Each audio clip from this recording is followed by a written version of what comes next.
Hello everyone, my name is Jack McKelvey. In this tutorial, I'm going to cover how I went about creating this construction site over the course of an afternoon. It's made up of entirely Megascans assets with the assistance of a handful of custom-made meshes utilizing Unreal Engine's suite of modeling tools.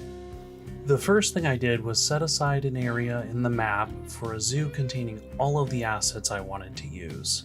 With a zoo, it was very easy to follow my gut, grabbing assets that I was inspired to do something with. You'll see me jumping between the environment and the zoo frequently throughout the video. I imported these assets using the Fab plugin inside Unreal Engine. It's quick and easy, you just click the Fab button in the content browser and find the asset you want.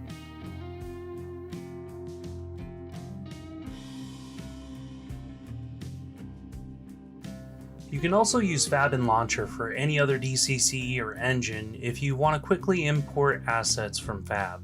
This can be especially helpful for custom workflows outside of UE5.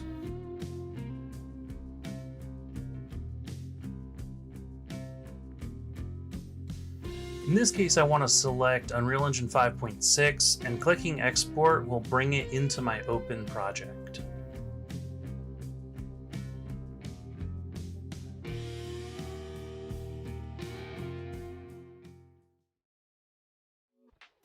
I've set up this basic scene with my directional light set to 100,000 lux for a bright sunny day, added a post-process volume with infinite extent enabled, and I have done nothing custom with the exposure settings. I've added a cube and a plane to the scene with the approximate sizes I'm looking for in my blockout. I've also added a sign camera, dialed in the focus settings, and set up my focus length to be 16mm for a wider shot. I'd like to briefly go over the hotkeys I'll be utilizing throughout the video. The transform hotkeys will be used regularly, and I've also rebinded cycling transforms from world to local and back to world for added transform control. Mirroring assets is useful for disguising repeating assets. Lastly, paste here is useful for copy and then pasting an asset wherever I last left mouse button clicked. Before we get into set dressing, I'd like to convert this box and plane, which are currently engine assets, to their own unique static meshes. We can do this by navigating to the modeling tools, Xform, and then duplicate. Before I tessellate this mesh, I need to bake the transforms. Without baking the transforms, any remeshing will stretch triangles, reflecting the scaling changes I made to the original assets. Now it's time to tessellate these assets. While these numbers may be too high for a real-time project, I'm primarily looking to ensure that Lumen has enough geometry to light these larger surfaces in a strictly cinematic capacity. Now that I've tessellated these assets, I need to UV them. Given that they're very basic, I can select Auto UV, leave the settings default, and it'll work for this environment. The last thing that needs to be done before we jump into set dressing is to ensure that these assets have Nanite enabled. To start set dressing, I'd like to build on the larger and structural elements of the frame first, and so I have a strong foundation to work from. Shipping containers will act as a barrier to keep viewers' eyes inside the frame, while at the same time the leading lines help to pull the viewer's attention towards the building. Next, I want to add some pillars to hold up a second floor. This will create an interesting lighting scenario and will provide more surface area for interesting details in set dressing. Now I just want to block off the sides and rear of the building to keep the scene simple and focused on the construction area. I'm heading over to the zoo to see what I want to add next. I decided on adding some piles of rock and sand to help shape the composition further and experiment with how they add to the scene. I want to add some blocks to the composition. They add a lot of interesting detail, cat shadows well, and can be set dressed to add some story and some more organic breakup to the scene. I like to make small rotations to assets to prevent them from being perfectly aligned with any other leading lines in the scene. Breaking up those perfect lines really help to sell the realism of an environment. A hotkey I forgot to mention is holding Control and left-right mouse button clicking and dragging. This is a little known hotkey that can help you transform and rotate assets without needing to use the widgets. Organic assets, like these bags of concrete, present opportunities to set dress them against one another.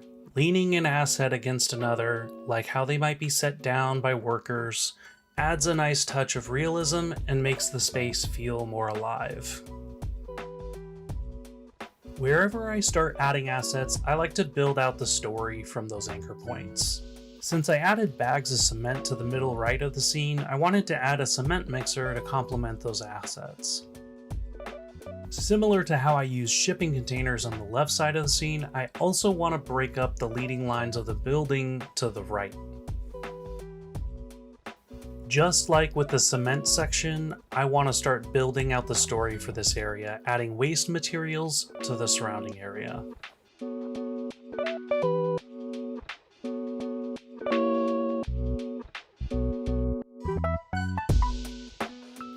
The building is starting to look a bit basic, so I want to start building out the story for this area further.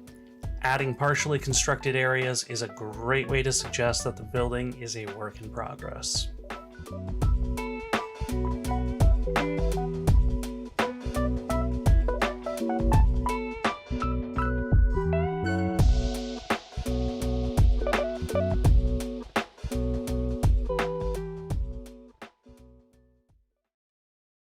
Here I want to play around with making some sort of scaffolding. It'll add some verticality to the scene, a little bit more visual interest, just in terms of how detailed it is, and it'll allow me to break up some of the scene's composition.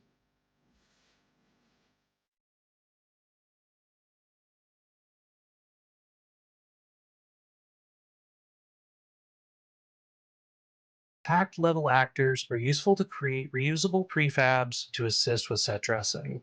This is especially useful since they can be updated later, and those updates will propagate to all other instances.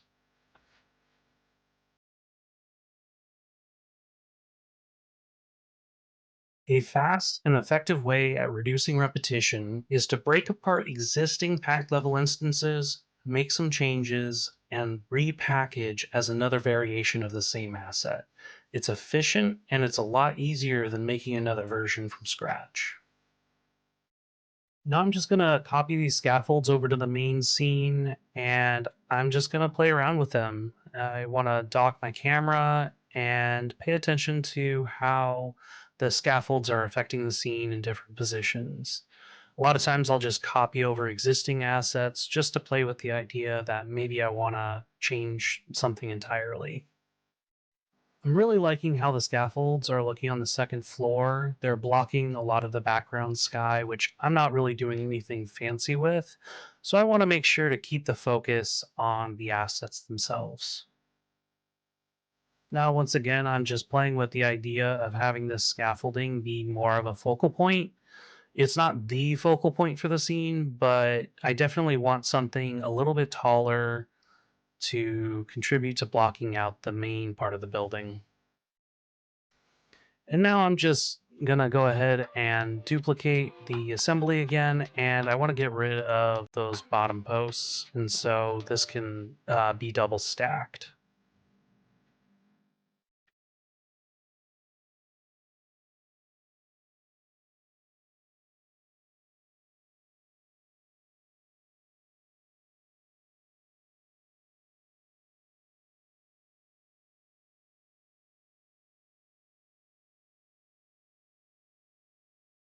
Now's a good time to start playing with the lighting. I have an idea of what I want, but now that I have some assets placed, I'd like to see how the lighting and shadows are working from different angles, and so I can find a light direction I'm happy with.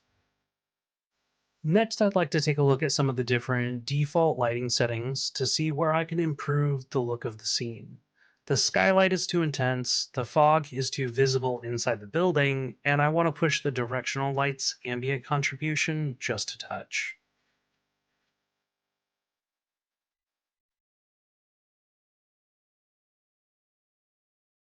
These settings can also be accessed via the Environment Light Mixer tab. This can be very useful when refining a lighting setup. And now that I have my lighting a bit more finalized, I want to play around with the light direction again to further refine how I want my lighting to look.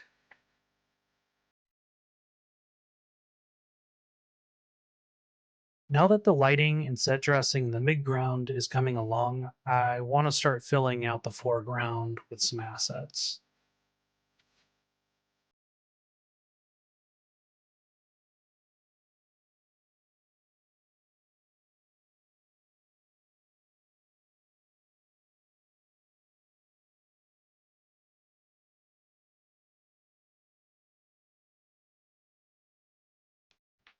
Whenever I start feeling like I'm losing traction on an area, I like to shift gears and reapproach some other areas, adding details and history.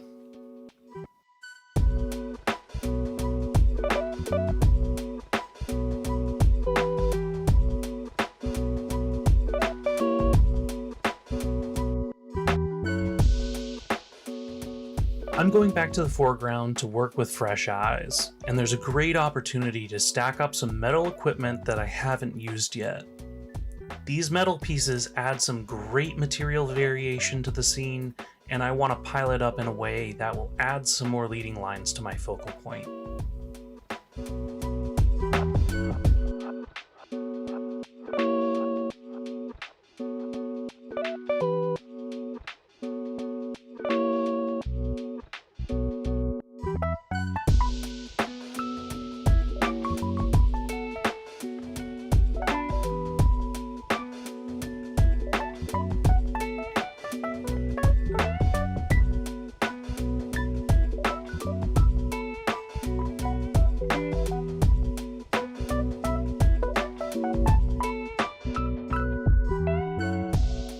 As I've mentioned, bricks cast very nice shadows, so I want to use some for the bottom of my frame to add some nice, up-close foreground detail.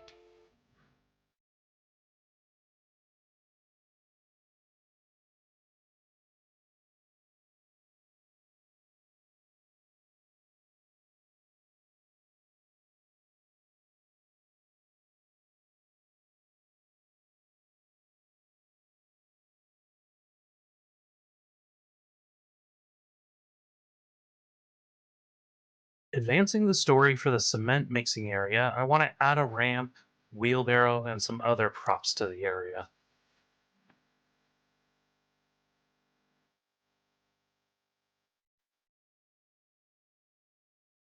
I'm shifting gears again because I'm not totally sure where I want to take the cement mixing area.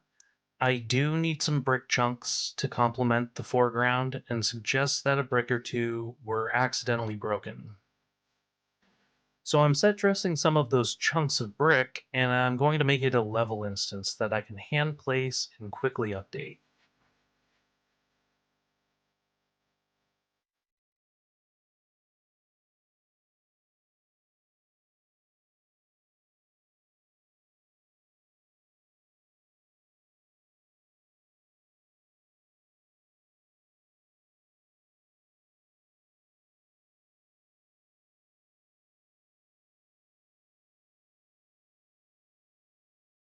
Currently, the building roof and floor have perfect straight edges and really need a pass to break up those edges to look more realistic.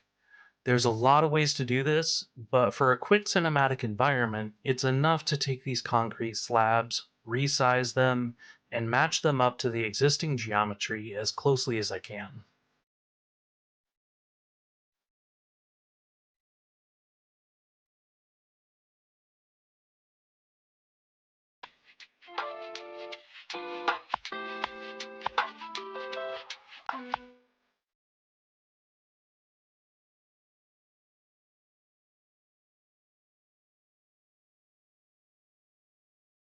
Getting to the finer details, I'd like to grab some hand tools to place around the environment where it makes sense.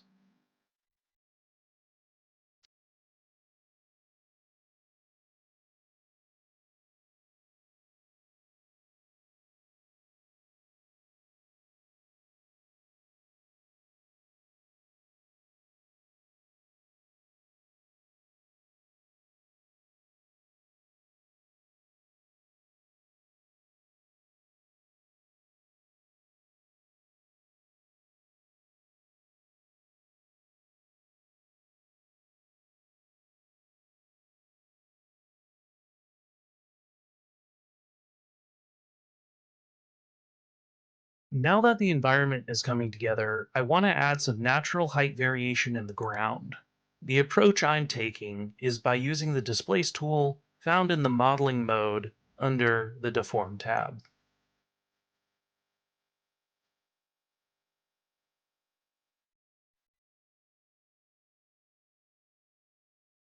At this point, I'm really trying to refine different areas. I'm playing around with ideas where I can reinforce the notion that people work here and that I'm capturing a specific point in time during this construction effort.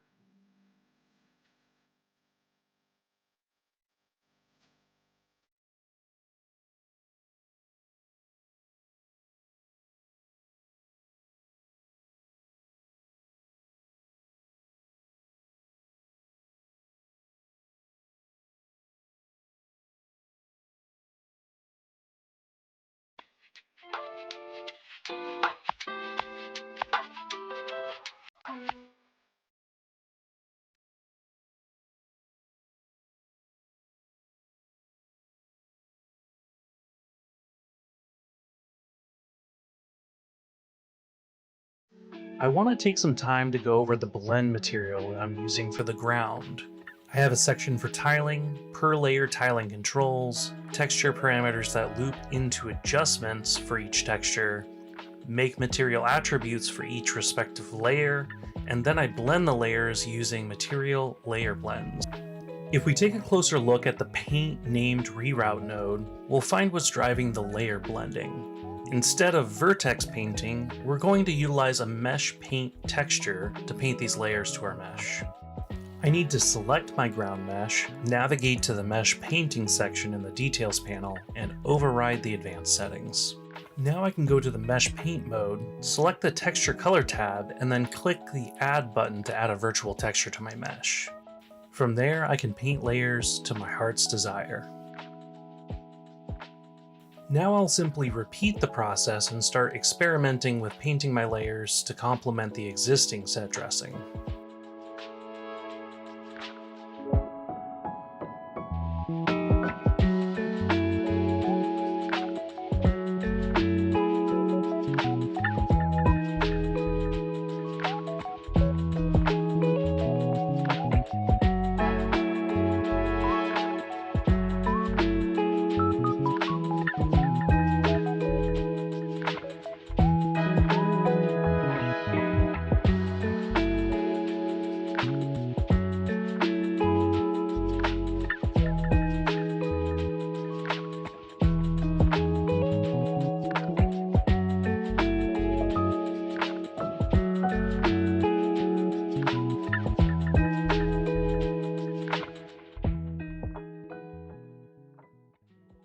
With the lighting I've set up, the material layers seem a little extreme in their brightness changes.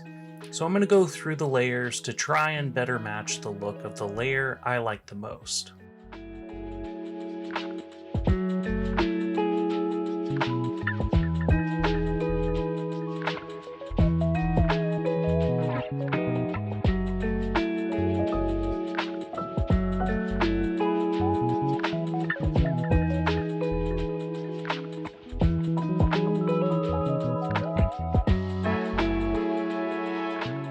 I also want one layer to match the piles as closely as I can to help hide the seams made by intersecting these meshes.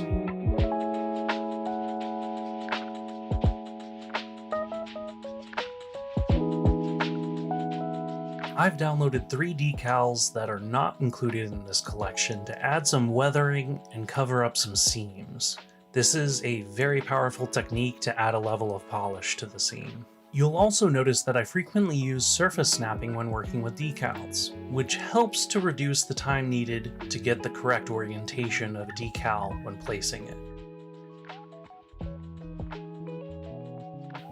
After adding some leakage stains to the exposed concrete, I want to add some basic dust accumulation on some of these foreground assets.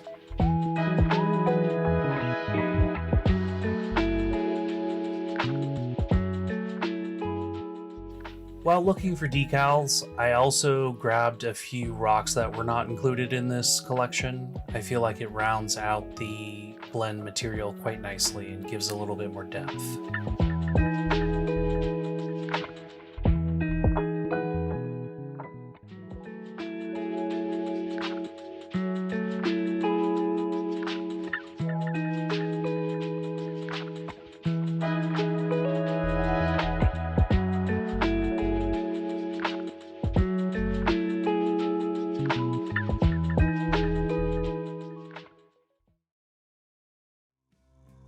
Now I want to add some dynamism to the lighting. One of my favorite ways to do this is by adding cloud shadows to my directional light using a light function. The light function material has controls for tiling, starting placement, cloud intensity, and contrast. All I need to do now is assign this material to the light function material slot in my directional light source.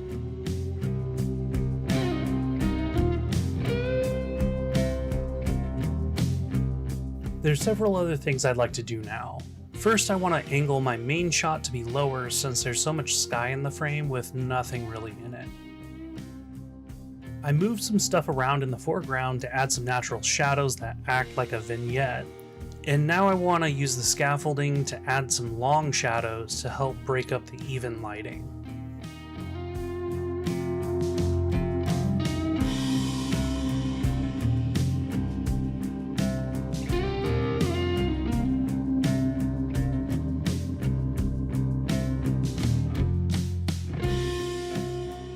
Currently I'm seeing two bold focal points that are heavily weighted to the right side of my frame. I want to add some set dressing for another focal point in the center left of the frame, and so my eyeline can bounce between these focal points. I hope you enjoyed this tutorial walkthrough, and until next time.